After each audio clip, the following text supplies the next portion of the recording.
みんな、今日も元気にずんだもんと一緒に世界を探検するのだ。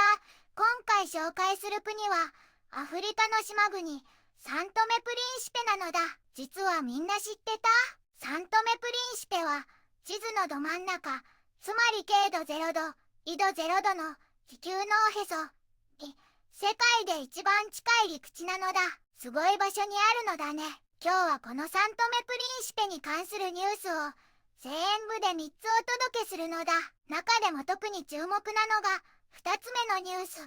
MLSTP に関する見解。記憶と未来の狭間で、サントメプリンシペにおける政治的関連性回復への道。なのだ。サントメプリンシペは今、不平等や貧困、社会、政治の分断で大変なことになっているのだ。独立を導いた MLSTP 党も、内紛とかで元気がないのだって。でも、この MLSTP 党には歴史と国民とのつながりっていう特別な強みがあるのだ。だからこそ、党内部をしっかり改革して、過去の過ちを認めて、みんなで力を合わせることが大切だって言われているのだ。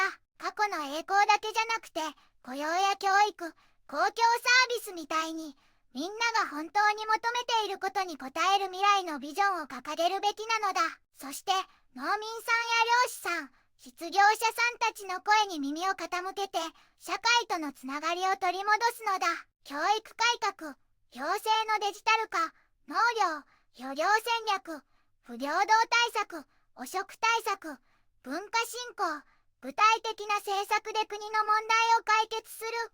責任ある党にならなきゃいけないのだ。今こそ行動する時なのだって、とっても熱いメッセージなのだ。ずんだもんの動画をこれからも見たいって思ってくれたら、高評価とチャンネル登録もよろしくお願いしますなのだ。さあ、みんなで一緒にサントメプリンシペの今を見ていくのだ。今日は、アフリカ大陸の西沖、ギニア湾に浮かぶ、まるで楽園のような島国、サントメプリンシペをご紹介するのだ。赤道直下に位置し、美しい海に囲まれたこの国の首都はサントメ。人口は約20万人と、世界で最も小さな国の一つなのだ。その歴史は、かつてポルトガル植民地だった時代から始まるのだよ。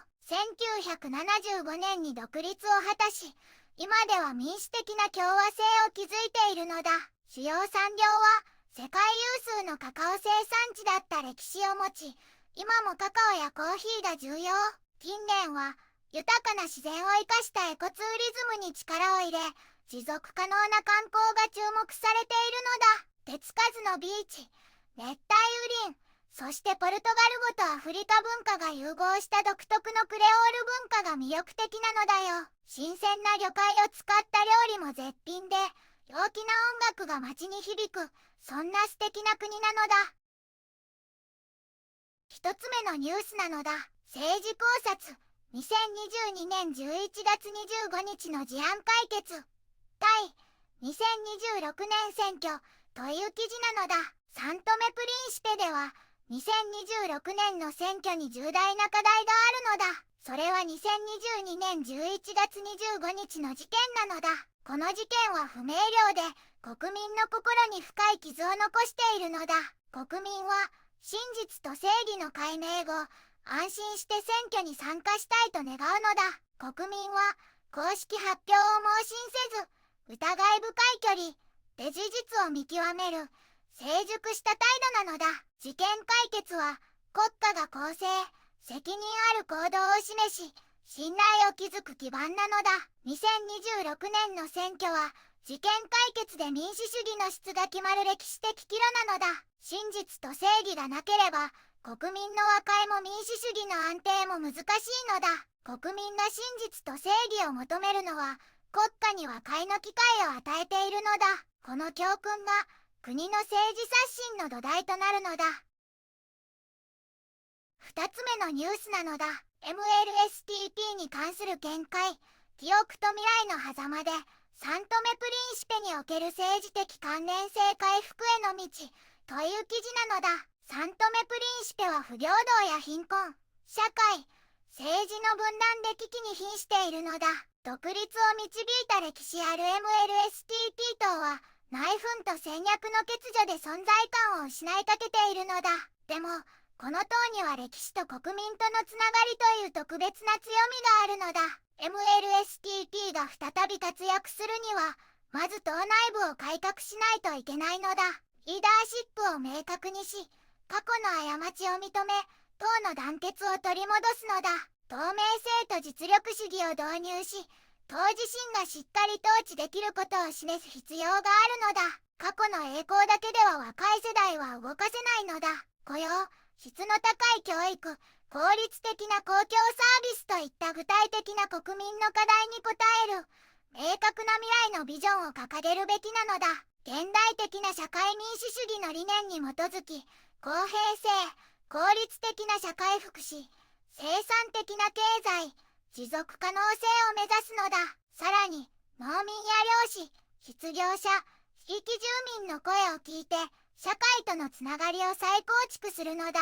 地域での活動や市民社会組織との連携を通じて、信頼を取り戻すことが重要になるのだ。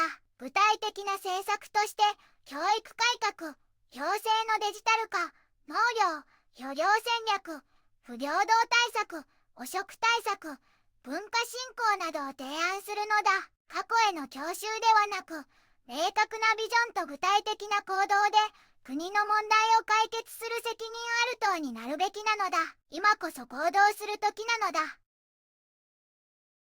3つ目のニュースなのだ。特集、弊社の虐殺、国民の意識に家抜き図として響く、という記事なのだ。3、止めでは、2022年11月25日に軍の弊社で起きた悲しい虐殺事件からもう3年も経ったのだ。この事件では、クーデター未遂の疑いでみんなに愛されていたアルレシオ・コスタさんを含む4人の市民が殺されてしまったのだ。首都の郊外にあるビラ・マリアという場所ではアルレシオさんの友人たちが彼がいつもみんなと仲良く活動していたことを思い出して今も悲しんでいるなのだ。彼はいつも私たちと一緒にいたのだと親友のミリアンさんが語っているのだ。事件から3年が経った今でもみんなは正義はどこにあるんだと声を上げているなのだ。アルレシオさんを忍んで集まった友人や近所の人たちはろうそくを灯しなかなか実現しない正義を強く求めているのだ。こんなひどい犯罪を国がそのままにしておくなんてダメなのだとある人は怒りをあらわにしているのだ。道で犬が引かれただけでも飼い主は泣くのに人間が動物のように殺されて今も正義がないなんてと別の人が深く悲しんでいるなのだ。ウィストンさんは大統領がこの問題解決のためにもっと積極的に動くべきだと考えているのだ。アルレシオさんと一緒に戦った元兵士のフィザ・エさんも彼は裏切りで死ぬような人じゃなかったのだと嘆いているなのだ。この4人の市民が殺された事件は今も止めの人々の心に言えない開いた傷口として残り強く正義を求め続けているのだ。楽園のようなサントメプリンシペなのだ。しかし2022年11月25日の事件は国民の心に深い傷を残し正義の実現が強く求められているのだ。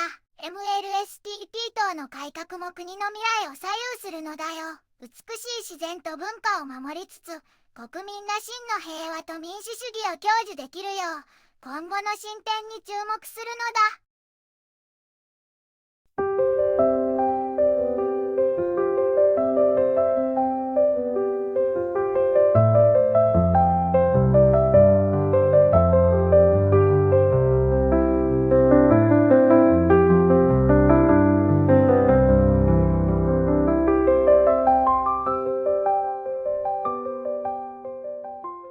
こんにちはなのだ。